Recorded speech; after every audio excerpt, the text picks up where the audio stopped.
Nós saudamos a todos com a paz de Cristo. Hoje é a 16ª noite do nosso seminário. Nas últimas 15 noites, nós apresentamos 9 temas e meio, porque não eu fiz o mix. Mas 9 temas, ou 9,5, não estão na série Profecias para o Tempo do Fim, aquela antiga série em DVDs. Não são sermões inéditos, são sermões que eu já fiz várias vezes por aí, mas não estavam gravados. E 5 ou 6 palestras são as mesmas que já estavam nos DVDs. Eu havia planejado e até anunciei durante a semana que hoje à noite falaríamos sobre o dom de línguas. Mas a pedido de alguns amigos, irmãos, eu mudei para amanhã à noite. E avisei, né? Ontem eu disse que, olha, não haverá prejuízo na nossa série, porque vários irmãos pentecostais, especialmente, pediram que nós apresentássemos o tema na terça-feira à noite, porque por várias razões eles não poderiam estar aqui. E notem, queridos, nós temos um grupo da Congregação Cristã do Brasil e outros da Assembleia de Deus, ou eram da Assembleia de Deus, né? E da Congregação Cristã. E é interessante, são as pessoas que mais trazem visitas aqui. Quem mais traz visitas são aqueles que são adventistas já do 7º dia, mas não são batizados ainda. É um fato interessante e comum. Essa semana eu completo 52 anos de vida. Amém. Estou anunciando para ver se alguém presente, né? Essa semana, algum dia da semana aí. E eu completo no final do ano 26 anos como evangelista. Então, exatamente metade da minha vida no evangelismo público. E nunca houve uma exceção. É sempre assim. Sempre são aqueles que não são batizados ainda que mais trazem visitas. Lembram-se quando nós falamos sobre Apocalipse 2 e 3, as 7 cartas às 7 igrejas? Qual era o primeiro e grande problema da primeira igreja? Lembram? Não? Aí, campeão, é isso mesmo. Abandonaram o que? O primeiro amor. O amor esfria, né? Aquele primeiro amor, aquele vigor espiritual, infelizmente, para muitos esfria. E eu imagino que essa conferência está ajudando a revitalizar a fé da maioria de nós, inclusive do Roberto Mota. Aí o que eu fiz? Ontem à noite, a pedidos, eu mudei o tema. E anunciei o que para hoje à noite? Eu falaria hoje à noite ou sobre Daniel 8,14, ou sobre a Trindade. E eu mudei. Essa é a vantagem de ser orador, né? O máximo que pode acontecer é alguém ficar chateado. Eu vou explicar por que mudei. Nós mandamos fazer um banner bem grande para explicarmos, né, com um visual as 2.300 tardes e manhãs. Nosso painel é muito bom, mas não está completo ainda. Ele é bem maior do que esse. E se colocarmos o quadro com as 2.300 tardes e manhãs, com os detalhes, provavelmente não ficaria visível para muitos. Então, mandamos fazer um banner. Mas o banner só ficará pronto quarta-feira. Então, quarta-feira à noite, eu falo sobre Daniel 8,14. E eu, então, anunciei que falaria, talvez, sobre Daniel 8,14 ou a Trindade. E eu vou abrir o coração para vocês, queridos. Eu estudei tanto assunto, tanto. Eu fiz uma coisa que eu não devia ter feito. Eu acrescentei uns 60 slides à palestra anterior. Conclusão. A palestra que tinha 110 slides foi para 170. Aí eu orei ao Senhor, Deus, Senhor, que slides eu tiro aqui? E Deus não me revelou nada. Aí eu vi que fica muito longa a palestra para apresentar hoje. Longa demais. No final de semana, foi no feriado, né? Quinta-feira. Eu estava tão animado aqui. O pessoal ri, né? Ainda bem que meu chefe não estava aqui. Olha, eu falei, estava tão contente. Olha que bom, né? Falei um bocado e terminei umas 9h10. Aí quando eu saí, minha esposa disse, são 10h15. Quantos versículos foram, meu irmão? O senhor que conta toda noite aí? Quantos versículos? Hein? 115 versículos. Nunca façam isso, viu? O máximo que você deve apresentar é uns 7, 8. Mas, queridos, eu entendo que Deus tocou no meu coração para mudar o tema. Vou explicar por quê. Todas as noites, nós levamos os pedidos para casa. É um fato interessante. À exceção de um programa que eu dirigi na Central de Curitiba, alguns anos atrás, eu acho que nós nunca tivemos tantos pedidos numa caixa como temos aqui. Já são quase 3.000 pedidos. Nós estamos lendo e orando por cada um. Todas as noites. Eu leio o pedido, a minha esposa lê e oramos pelo pedido. Aí lemos o outro pedido e oramos pelo pedido. Não é uma oração geral por todos os pedidos. É uma oração por cada pedido. Então vocês estão ajudando o pastor Mota a orar mais. Só que há muitas questões, há muitas dúvidas que eu não vou ter tempo de responder. Muitas vezes as pessoas vêm aqui, ontem mesmo várias pessoas vieram conversar comigo, eu estou à disposição, os outros pastores também estamos à disposição aqui. Mas há algumas coisas que eu vou responder publicamente. Não se preocupe, eu não vou mencionar o nome de ninguém. E eu só vou comentar algumas questões que são de interesse coletivo. E há muitas dúvidas que vários dos que estão aqui apresentaram. Então, vamos ler um texto bíblico. E eu quero tecer alguns comentários sobre esse assunto. Faz parte da conferência também. Vou falar sobre a oração. Só mudei a ordem aqui dos estudos, tá? E os estudos não terminam no próximo domingo, lembra disso? Nós vamos até domingo à noite na fase intensiva. Depois continuaremos aqui 2 noites por semana.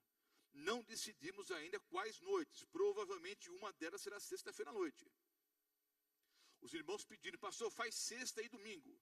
Porque sexta e domingo está lotando a igreja, né? Quase que a galeria estava lotada também. Mas não vamos fazer com certeza nem as quartas nem os domingos, para que as outras igrejas voltem à programação normal. Então, sexta-feira à noite está praticamente decidido que nós vamos continuar com a programação aqui. E vamos escolher mais uma noite aí, talvez terça-feira, quinta, domingo de manhã, não sei. Então, o seminário não termina no próximo domingo.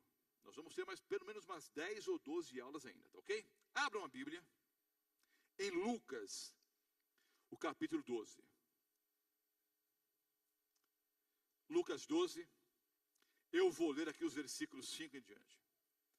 Lucas 11, os versículos 5 em diante. Disse-lhes também, qual de vós será um amigo? E se for procurá-lo à meia-noite, lhe disser, amigo, empresta-me 3 pães, pois que um amigo meu chegou à minha casa, vindo de caminho, e não tenho o que lhe apresentar.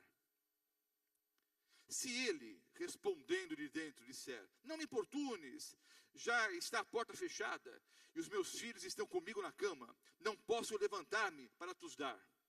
Digo-vos que, ainda que não se levante a dar-lhes por ser seu amigo, certamente o fará, 11, 5 em diante, certamente levantar-se-á, todavia, por causa da sua importunação, ele lhe dará tudo o que houver mister.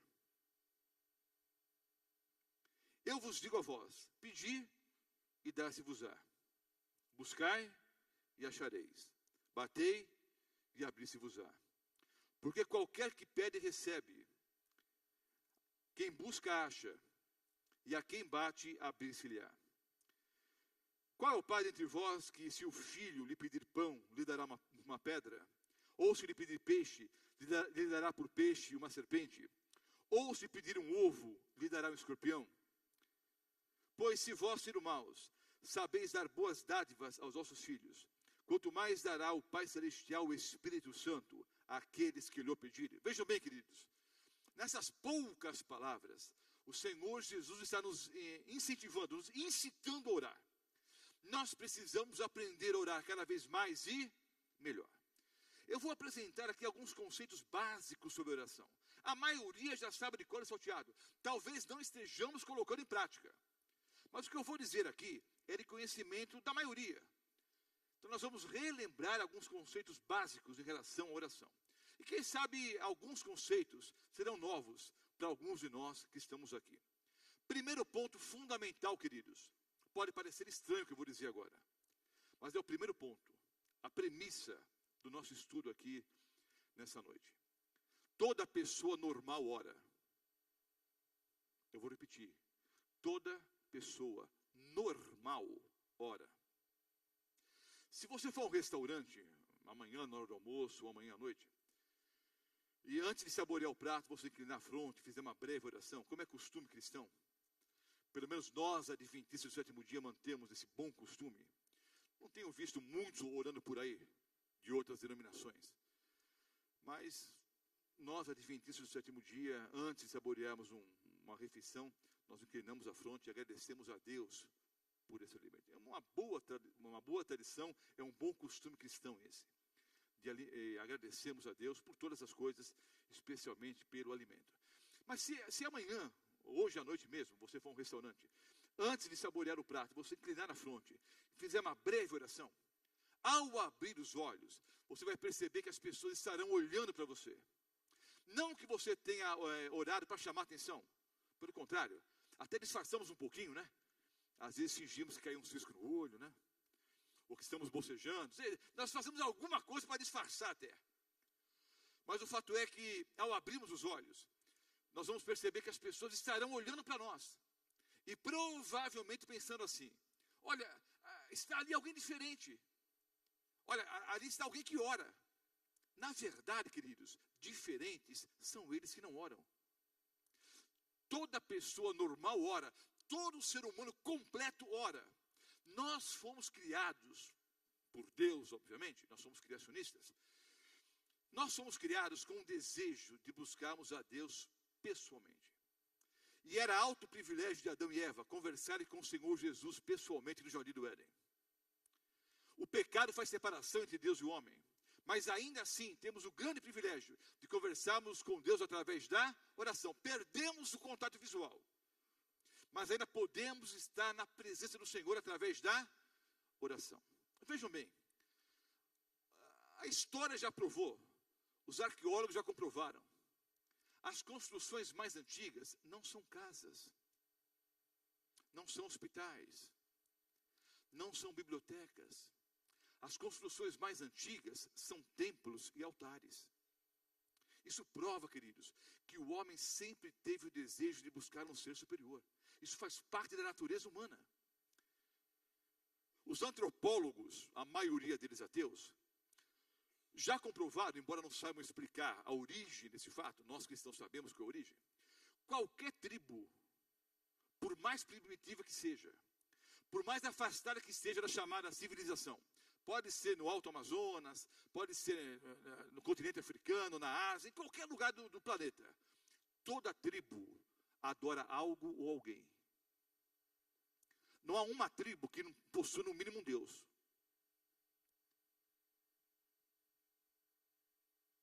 Isso prova que o homem sempre teve o desejo de buscar um ser superior. Imaginemos a seguinte hipótese, é apenas uma ilustração. Eu pego 30 criancinhas recém-nascidas, sobrevoo a floresta amazônica e solto as 30 criancinhas de paraquedas. É só uma ilustração. Essas crianças lançadas de paraquedas, elas vão morrer de fome, inanição, ou devoradas pelas feras, mas, em tese, essas 30 crianças vão sobreviver. Entenderam a ideia? Soltamos 30 criancinhas no meio da floresta amazônica. Essas 30 crianças sobrevivem. 25 anos depois, nós vamos voltar àquele mesmo local. Só que vamos agora pousar numa clareira ali. Vamos pousar com o helicóptero ali e nós vamos procurar essas 30 crianças, que serão o que agora? Adultos, com 25 anos de idade.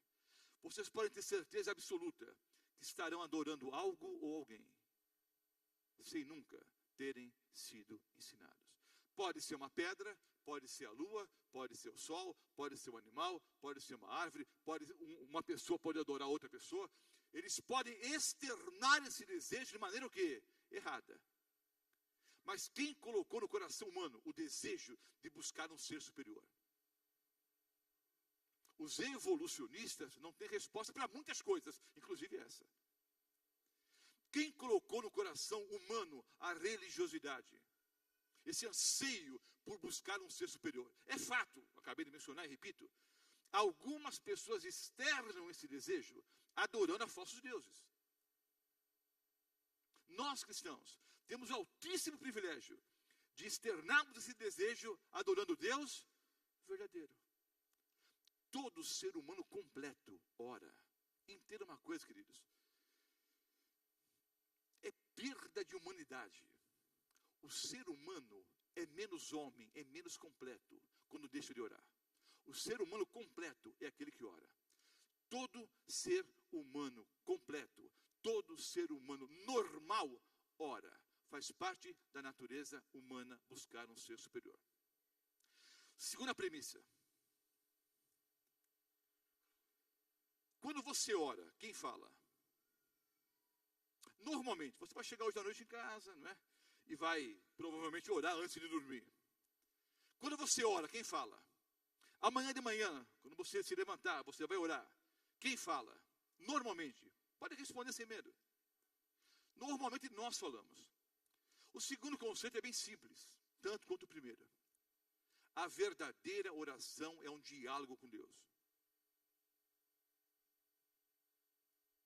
Não é um monólogo, onde só você fala. A verdadeira oração é um diálogo com Deus. E haverá um momento na sua vida e na minha vida, eu não cheguei a esse estágio espiritual ainda, quero chegar um dia. Mas haverá um momento na sua vida e na minha vida, quando nós mergulharmos no mundo da oração, que nós vamos falar cada vez menos e ouvir mais. A verdadeira oração é um diálogo com Deus. Interessante. Pastor, mas ouvir a Deus é coisa de louco? Uma conversa com o pastor Assílio certa vez, ele comentou esse fato. Interessante. As pessoas dizem que falam com Deus e chamam isso do quê? De oração. Aí você fala com Deus e aí chamamos o quê? Oração. Se você ouve a voz de Deus, é loucura por quê? Então você pode falar com Deus, isso é oração. Se você ouvir a voz de Deus, é loucura? Não, queridos, isso é a verdadeira oração. A verdadeira oração é um diálogo com Deus. Muitas pessoas dizem, inclusive nos pedidos de oração escreveram: ah, pastor, eu oro, e minha oração não passa no teto. Eu sei o que significa essa frase. Você quer dizer que você está orando e Deus não está ouvindo as orações. Eu vou dar um conselho simples: vá lá fora orar. Vá ao ar livre, né? Se o problema é o teto, então vá lá fora orar. Mas é lógico, eu entendo, queridos, o sentido da frase. É que você acha que está orando e a oração não está chegando. O fato é o seguinte, queridos. Chega assim. E Deus está respondendo. A pergunta é, você para ouvir a resposta? Adianta eu chegar e falar, Senhor Deus, eu quero isso, ou pede, né, ou faz uma lista enorme de coisas, o relatório da semana toda, faz vários pedidos, vira para o lado e dorme. Adianta eu chegar para você e dizer, olha, como é que estão as coisas? Como é que está Rio Preto, como é que está a família, como é que está o pessoal, tchau. Adianta perguntar um monte de coisas, ou pedir um monte de coisas para você, se eu não der tempo para você responder. Com Deus é a mesma coisa. Você para ouvir a resposta. Já parou para ouvir? Citei aqui já numa outra aula. E usei o pastor Nelson como testemunho, que o pastor Nelson foi aluno do pastor Modesto Marques. E hoje à noite temos o pastor Assílio aqui, que também foi aluno, não é, do pastor Modesto Marques. O pastor Roberto Urel também foi aluno do pastor Modesto Marques. Um homem muito duro, mas um fiel cristão. O pastor Alvarenga também da velha guarda, também foi aluno do pastor Modesto Marques. Um homem muito duro, sistemático, mas um homem de Deus, um fiel cristão. Era muito sistemático, muito duro. Mas era leal, era justo. E uma vez ele disse na sala de aula, já disse isso nesse seminário: as pessoas não gostam do silêncio, porque em silêncio nós podemos ouvir a voz de Deus. É por isso que você chega à noite em casa, liga a televisão, liga o rádio, liga a aparelhagem de som. A gente não suporta o silêncio. Entra no carro, já liga o rádio. Porque em silêncio nós podemos ouvir a voz de Deus. Eu tenho um costume, irmãos. Eu tenho bons costumes e maus costumes. Algumas coisas eu sirvo de exemplo de contraste, né? Não faço o que o Roberto Mota faz. Mas em algumas coisas eu posso dizer, sede meus imitadores, como o apóstolo Paulo também disse, né? Eu tenho um costume, entre outros bons costumes, Eu oro e eu sempre paro para ouvir a resposta. Às vezes eu respondo em 5 minutos, às vezes em meia hora. Às vezes eu passo a noite em claro. Eu já sofro de insônia mesmo, então tudo bem. Eu passo a noite em claro muitas vezes, mas eu posso testemunhar publicamente. E você pode gravar porque Deus é testemunha. É um testemunho verdadeiro. Ele sempre respondeu. Ele sempre respondeu. Mas você precisa parar para ouvir a resposta. A verdadeira oração é um diálogo com Deus. E haverá um momento na sua vida e na minha vida em que nós vamos falar menos e ouvir mais. Pare para ouvir a resposta de Deus. Terceiro ponto, esse mais simples ainda. Todos nós sabemos de cor salteada. Queridos, Deus pode responder de milhares de formas diferentes. Quem sou eu para limitar o poder divino? Explicar como Deus pode responder. Ele pode responder de milhares de formas diferentes.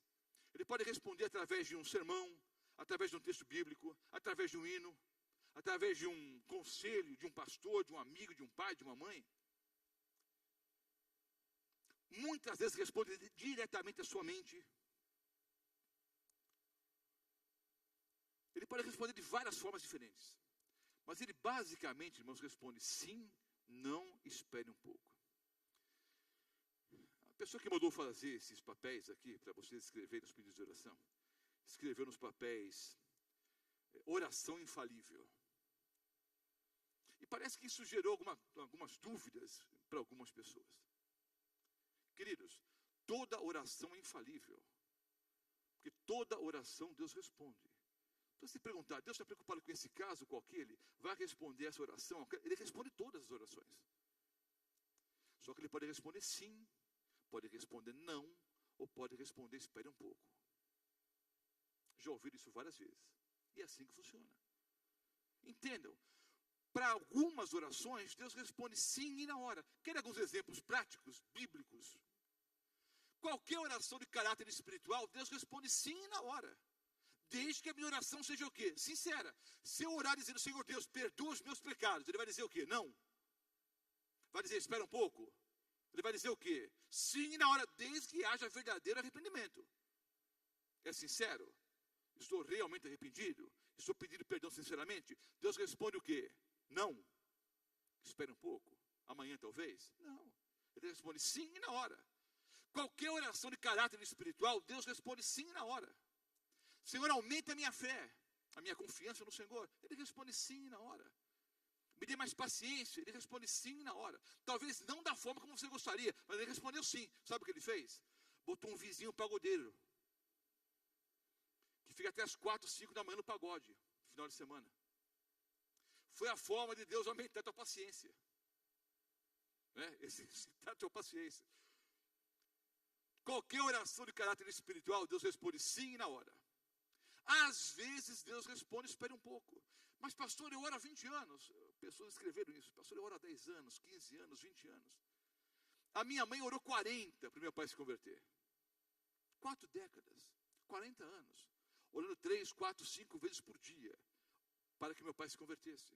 Meu pai sempre foi um homem honesto, trabalhador, um português muito firme.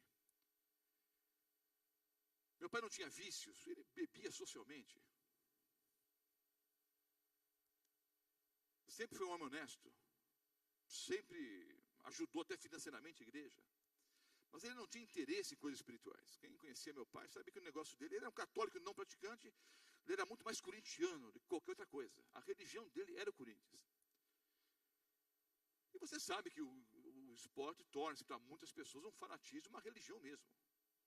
Pessoas se matam por causa de um jogo de futebol, né? O fato é que, para quem conhecia meu pai, era realmente um milagre o meu pai se converter.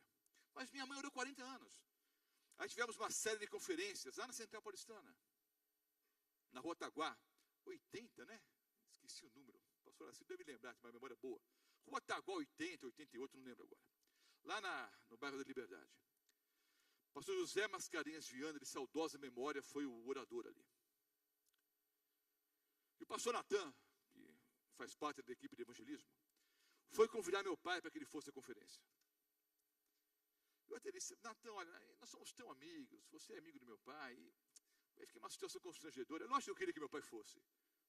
Mas conhecendo meu pai, de vez em quando ia à igreja, quando havia um casamento, o batismo de uma pessoa conhecida, mas qualquer tipo de outro tipo de programação, eu não ia de jeito nenhum.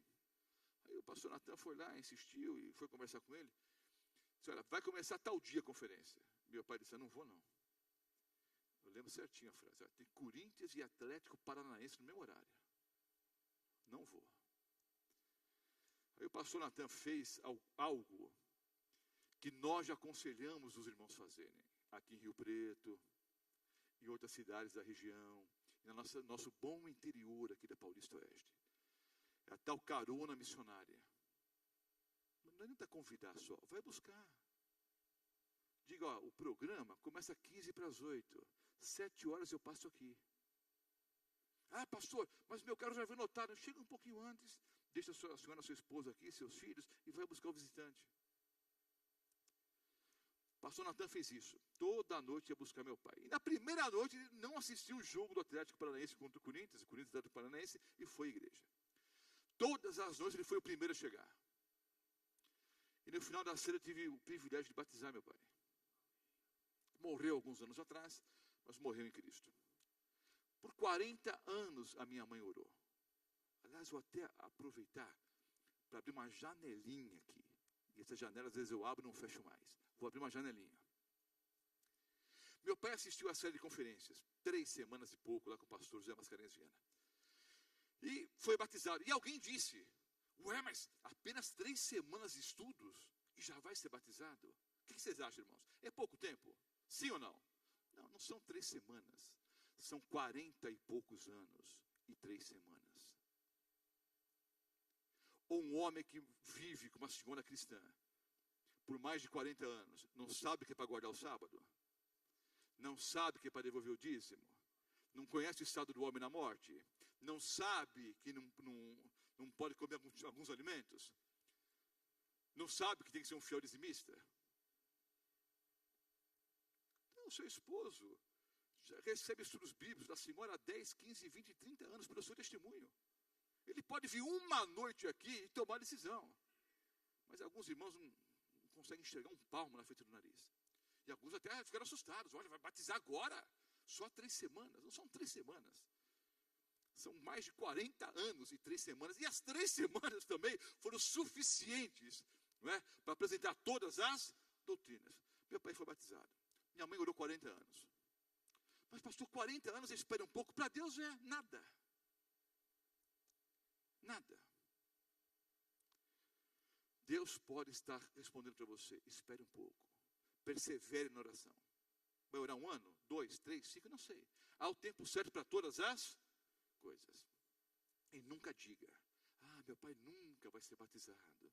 Ah, meu filho nunca mais volta para a igreja. Nunca diga isso. Persevere na oração. E vou dar um testemunho público, queridos. Os homens não me levem a mal, não. A nossa oração tem valor para Deus, sim ou não? Sim. Mas por um fato que eu não sei explicar, só perguntando para Deus no céu. Por algum motivo que eu não sei explicar, talvez algum pastor mais experiente, mais inteligente do que eu me explique depois da saída. Por algum motivo, oração de mãe tem mais poder. E de avó mais ainda. Vocês não têm noção, queridos. Quando eu saio de uma igreja e uma senhora, uma anciã, uma mãe Israel, seus 70, 80 anos, olha para mim e diz, filho, todos os dias eu oro por você. Vocês não têm noção do bem que faz para a minha alma isso. A minha mãe orou muitos anos, quase 6, para eu voltar para a igreja. Fiquei 5 anos e meio fora da igreja. Minha mãe, 5 anos e meio, todas as noites com os joelhos dobrados ali, derramando lágrimas amargas e clamando a Deus para que eu voltasse para os braços de Jesus. Então, queridos, nós precisamos orar cada vez mais e melhor. E Deus pode responder sim, Deus pode responder, espere um pouco, e às vezes Ele responde não. Queridos, muitos de nós somos pais. Como pais, muitas vezes nós não tivemos que dizer não para os filhos. Sim ou não? Tivemos que dizer não? Quando dissemos não, procuramos fazer o melhor para eles. Não foi assim? visando o bem-estar dos nossos filhos, muitas vezes dissemos não. Só que nós somos falhos, pecadores. É possível que em algumas ocasiões, ao respondermos não tenha sido a melhor resposta. Mas o fizemos de maneira o quê? Sincera. Buscando o quê? O bem-estar dos filhos. Agora o Senhor Jesus disse, se vocês que são maus, sabem dar coisas boas para os filhos, imagine o que Deus quer dar para cada um de vocês. Especialmente o Espírito Santo, se lhe pedirem. Então, queridos, quando Deus responde não, entenda que é o melhor. Eu estava no Itaim Paulista, pregando ali. Em determinada noite, uma senhora já bem idosa disse, pastor, eu vou ficar umas 2 ou 3 semanas sem aparecer aqui, mas não se preocupe não estou apostatando. Eu vou para o Nordeste. A senhora era muito pobre. Os filhos tinham feito a famosa vaquinha, cada um de um pouquinho, né? Para comprar passagem para ela. Ó, estou indo para o Nordeste, faz tempo isso, mais de 20 anos. Eu quero que o senhor ore para que tudo corra bem na viagem. Eu nunca vou esquecer. Aquela senhora, uns 70 e poucos anos, mais 2 senhoras da mesma idade, um pouco mais velhas, um pouco mais idosas. Orei por aquela senhora e mais 2 senhoras como testemunha. Oramos ali, eu pedi que Deus abençoasse, que ela fizesse uma boa viagem. Há muitos anos não voltava para o Nordeste, queria rever os familiares e tal. Terminei a oração, nos despedimos. Na noite seguinte, eu chego na igreja, a irmã chorando e as outras 2 velhinhas ouvindo. Cheguei, ué, irmã, a senhora não ia viajar, pastor, choveu demais à noite, e o Tietê transbordou, a marginal estava tudo parada, e perdi o horário, perdi o ônibus. Eu acho que já existia naquela época a lei, né, que obrigava a companhia a ressarcir o valor da passagem, ou da outra passagem para ela. Mas os brasileiros dificilmente correm atrás dos direitos, o fato é que ela estava desesperada, porque havia perdido o horário, havia perdido a passagem, ela chorava muito, chorava. Mas as outras 2 irmãs olhavam para mim assim, desconfiadas. Elas pensavam o seguinte, pastorzinho, sem vergonha isso aí. Por isso que a obra não vai para frente. A igreja não pode avançar assim. O pastor ora para a irmã chegar no Nordeste, não chegou nem na rodoviária. É por causa desse tipo de pastores que a igreja não vai para frente. Meio cabeludo, né? Não tem cara de pastor, não tem jeito de pastor, não fala como pastor. Faz oração, a mulher nem chegou na rodoviária. Bom, fiz a palestra, na noite seguinte, era uma série como essa, várias noites consecutivas, na noite seguinte, a irmã toda feliz lá. Pastor, o senhor assistiu o noticiário? Eu não assisti não, irmã, eu estou com pouco tempo para ver televisão. Ó, pastor, aquele ônibus que eu perdi. Olha, o motorista adormeceu ao volante. O ônibus foi ribanceira abaixo, pastor, tem um monte de gente morta, um monte de gente no hospital. Graças a Deus que não estava naquele ônibus. Aí as 2 velhinhas, pastor, ora pela gente também. É assim, né, queridos? A linha divisória entre herói e bandido na igreja é muito tênue. Um dia o pastor é herói, no outro dia ele é bandido. Não é fácil, não. O povo é terrível, o povo do Senhor. Queridos, tem absolutamente nada a ver com a minha oração. Aquela senhora orou a Deus. Deus ouviu a sua oração. Ouviu a minha também. Deus tinha algum plano para a vida dela. No caso dela, em menos de 48 horas, ela já soube porque Deus respondeu não. Mas você pode passar uma vida inteira aqui na terra, sem saber porque Deus disse não. É preciso o quê? Ter confiança. Ter certeza absoluta de que o não foi o melhor. Ah, pastor, mas meu esposo é desempregado, tanto tempo orando. Estava quase tudo certo. Na hora H, na hora de fechar o contrato, de repente tudo voltou atrás. Por quê? Não sei. E se ele sofreu um acidente nesse emprego e morrer no dia seguinte? E se aparecer uma outra mulher na vida dele nesse emprego? Quer perturbar a vida dele e a sua? Não sei. Vou ficar cogitando. O fato é o seguinte, quando Deus diz não, é o melhor para nós. Ele pode responder sim, pode responder não, ou pode responder espere um pouco. Outro ponto importante, acho que é o 4, né? 4 ponto importante. Na verdadeira oração eu deveria dizer, Senhor, o que queres que eu faça? Eu posso pedir ou não? Devo pedir, mais e melhor. Pedir, dá-se-vos-á. A gente vai com uma colherinha assim de chá, não é? Não, tem um caminhão Scania. Deus quer me dar muitas coisas. Mas o fato é o seguinte, eu não sei pedir direito. Mas, além de não saber pedir como convém, na verdadeira oração eu deveria dizer: Senhor, o que queres que eu faça? E aí eu vou dizer uma frase que é desse sermão, mas que ao longo das palestras eu já usei e disse: essa frase é de outro sermão, é desse de hoje. E eu vou repetir, pode parecer teórico, mas é bem prático, não é filosófico não. Para pensar e não responde nada entre você e Deus. Os problemas que você enfrenta hoje se devem ao fato de que você pediu alguma coisa a Deus e Deus não atendeu? Ou foi o contrário? Não responda nada entre você e Deus, não quero nem saber. Só que para a experiência que a gente tem, estou ficando velho, né? Só de olhar para o rosto de você já sei. Então, não quero nem olhar muito. Os problemas que vocês enfrentam hoje se devem ao fato de que vocês pediram alguma coisa a Deus e Deus não atendeu, ou foi o contrário? Deus mostrou o caminho, você foi pelo outro, e hoje sofre as consequências.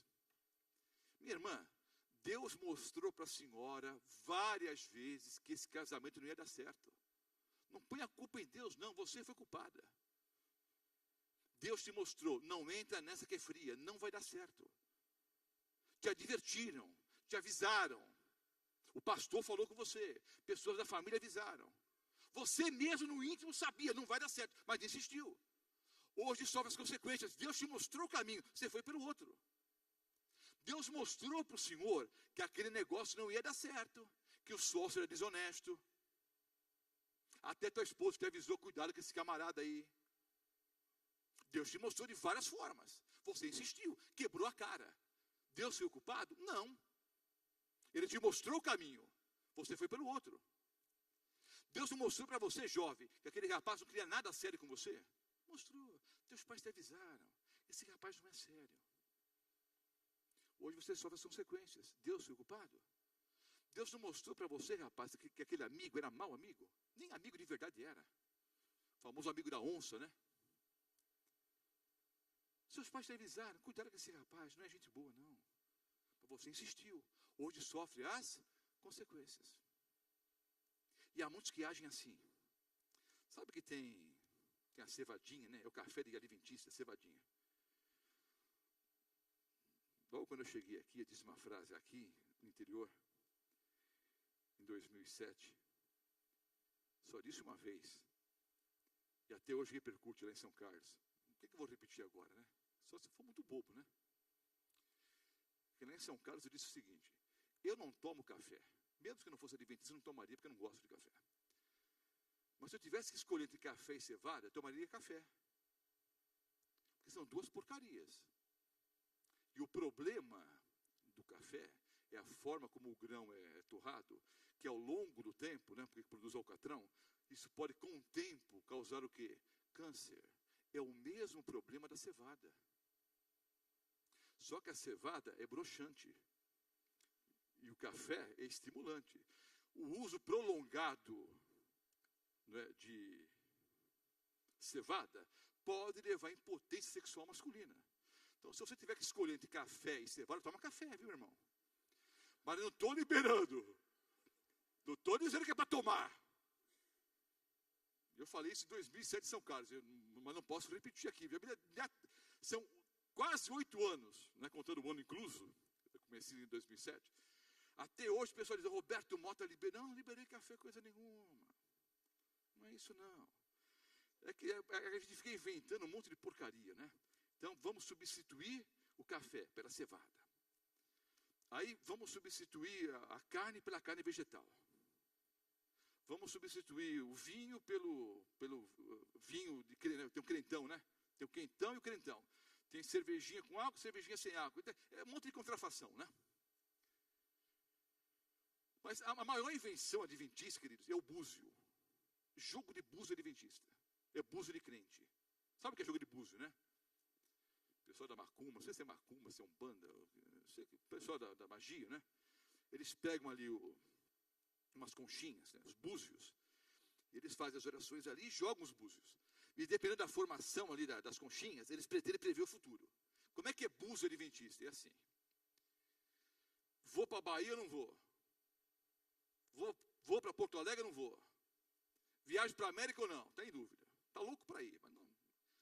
Aí ele abre a Bíblia, para dar mais autoridade para o negócio. Abre a Bíblia e pega 2 papeizinhos. Num escreve sim, no outro escreve não. Já fizeram, né? Hein? Não dá bandeira não, fica quieto aí.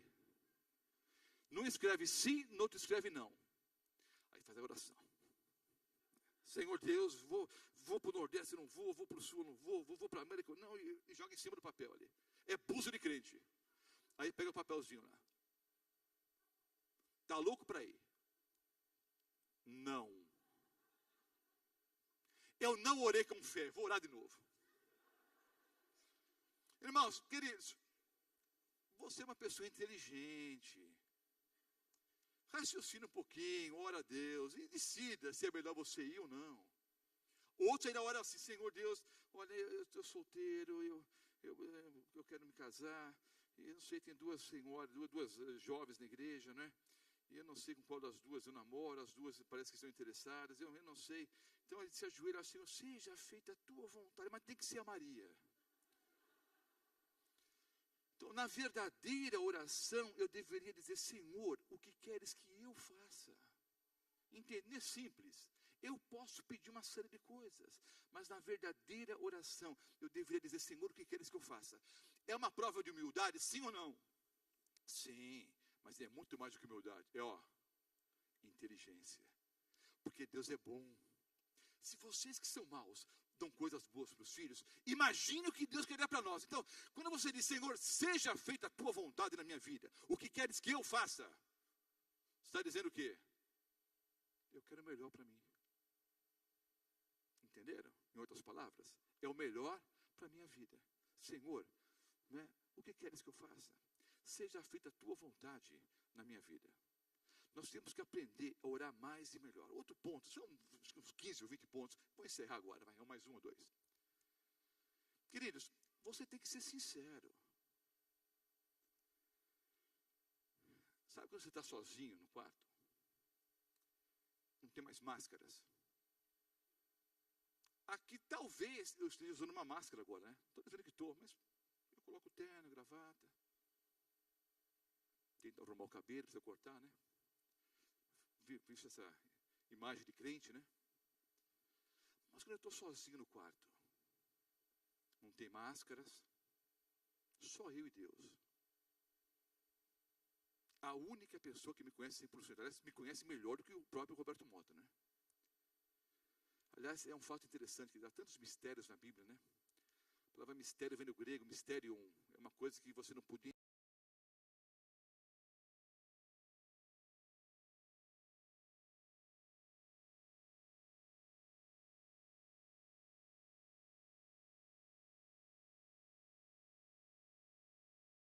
perfeito como é, me conhece 100% e ainda assim me ama. Isso é um mistério. Mas sabe quando você está sozinho, você e Deus, não dá para enganar, não dá para mentir. Ele conhece os cantinhos do seu coração, os seus medos, as suas angústias, as suas taras, os seus pecados acariciados, os seus traumas do passado.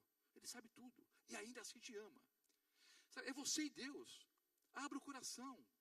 Seja sincero a hora que você ora. Não adianta ficar, Senhor, muito obrigado pelo... Foi uma porcaria o dia. Senhor Deus, olha, o dia foi uma porcaria hoje. Eu até acho que o Senhor não esteve comigo não. Aconteceu alguma coisa? O que foi? Abriu o coração. Eu estava lá em Taubaté, casa do pastor Maurício. O pastor Maurício é departamental hoje da Paulista do Vale. Eu estava lá na casa dele. Eu peguei de manhã e fui almoçar na casa do pastor. Na época era distrital, ali em Taubaté, região. Aí na hora da oração, normalmente, o pastor que está visitando a família que ora, né? Então, era uma família pastoral, o pastor do distrito, mas normalmente quando tem um pastor de fora visitando, normalmente o próprio pastor, o colega, pede que o amigo, que o colega faça oração. Eu até estava preparado para fazer oração para o almoço ali. Para minha surpresa, ele pediu para o filho. Ele tinha uns 3 ou 4 anos na época. Legal. Aí, antes disso, o menininho, eu via ele falar com a mãe: mãe, eu não vou comer feijão, não. Vai comer, moleque? Não, feijão eu não vou comer, não. Você vai comer feijão? Não vou comer feijão. Ele estava em discussão. Na adoração, o moleque começou assim, 3 ou 4 anos. Ah, Senhor Jesus, muito obrigado porque o pastor Roberto Mota está aqui em casa. Muito obrigado pela escola sabatina, muito obrigado pelo culto divino, muito obrigado, uma oração linda, sabe? Bem feitinha, bonitinha, assim, uma gracinha. Ah, muito obrigado pelo sermão do pastor Mota, obrigado porque ele está aqui agora, obrigado pelo papai, pela mamãe, pela minha irmãzinha, obrigado pelo alface, pelo arroz, abençoa o alface, abençoa o arroz, ele foi pedindo tudo. Abençoa a azeitona, abençoa tudo que tinha na mesa, ele foi pedindo. Mas o feijão, não precisa abençoar não, que eu não vou comer. O feijão você não precisa nem abençoar, porque eu não vou comer. Queridos, é sincero. O feijão você não precisa nem abençoar, porque feijão eu não vou comer não. Então, queridos, sabe, é abrir o coração. Mas pastor, e se eu tive um dia terrível? Eu não tenho nem vontade de orar. É aquela velha história, irmãos. Então, sabe, eu disse que é repetitivo o que eu estou dizendo aqui. Vocês já sabem. Mas é bom, sabe, relembrar.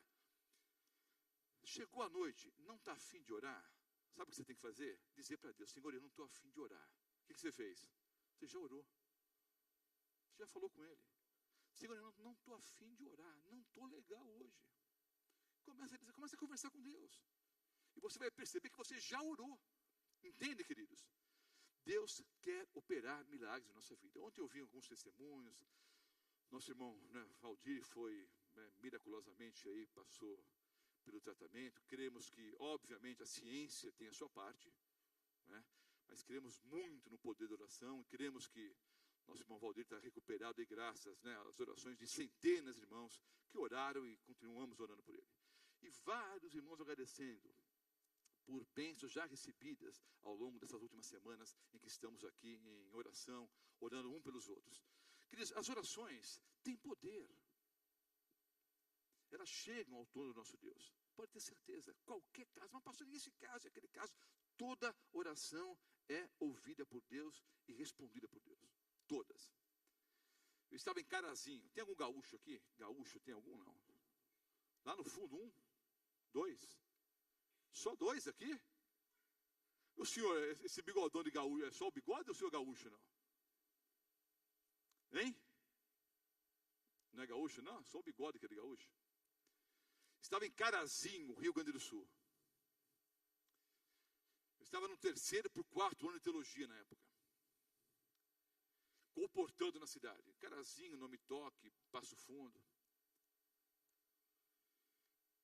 Estava em casa. Em casa não, na verdade nós estávamos dormindo no porão da igreja.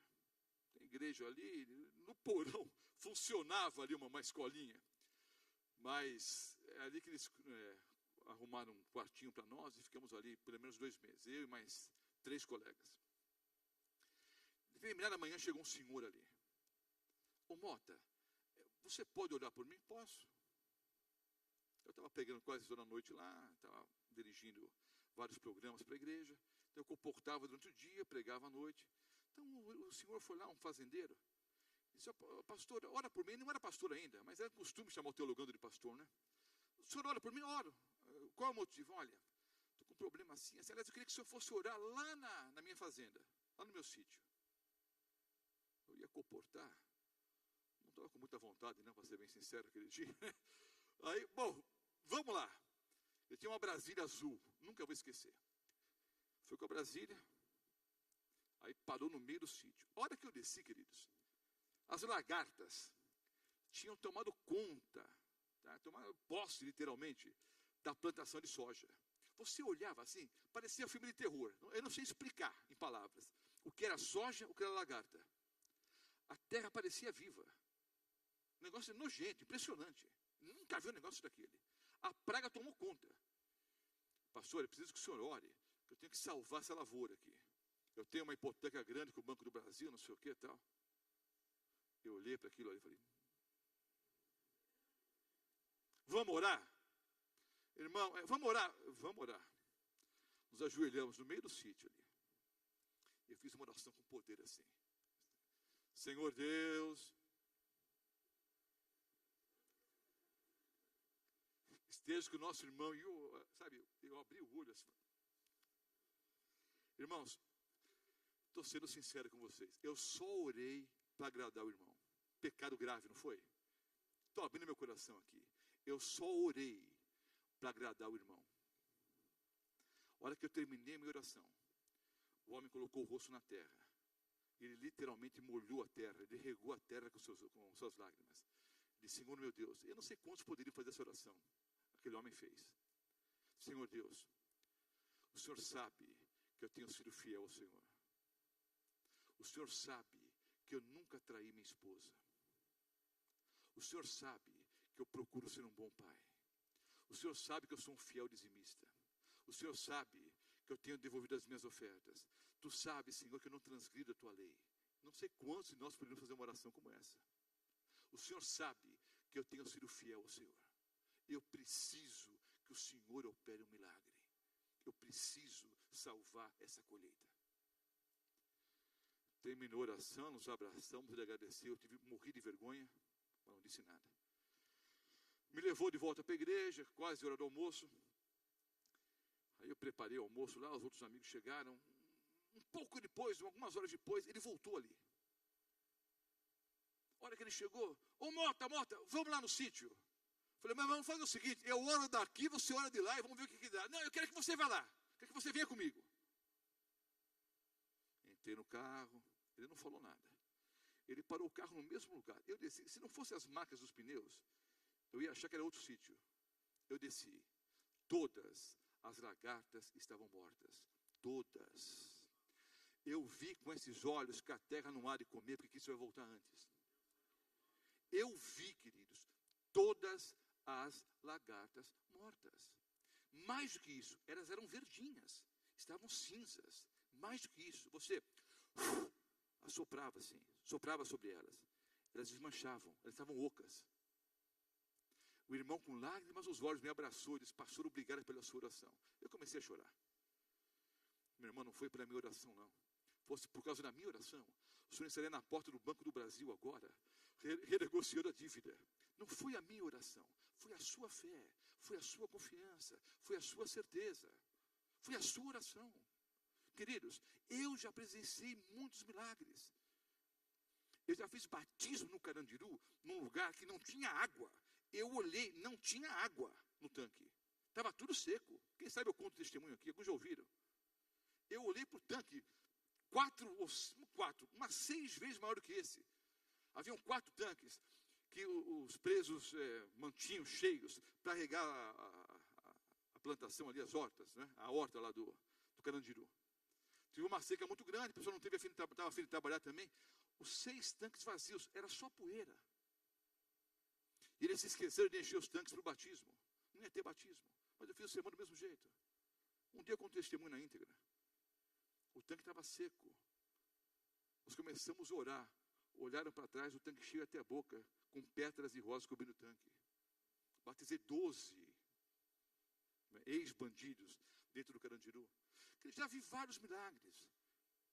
Quantos de vocês, essa noite, poderiam testemunhar milagres na sua vida ou de alguém que você conhece? Levante a mão. Quantos milagres? Aí, pronto, irmãos. Pastor, os milagres ocorrem muito maior quantidade que no passado. E por que na sua igreja não tem muito mais milagres que nas outras? É que nós não vendemos milagres. Nós não comercializamos. Talvez estejamos cometendo um erro grave. Não estamos testemunhando como deveríamos. Mas os milagres têm ocorrido, e vários ocorreram ao longo dessa semana. E das últimas semanas também. Nós vamos continuar orando.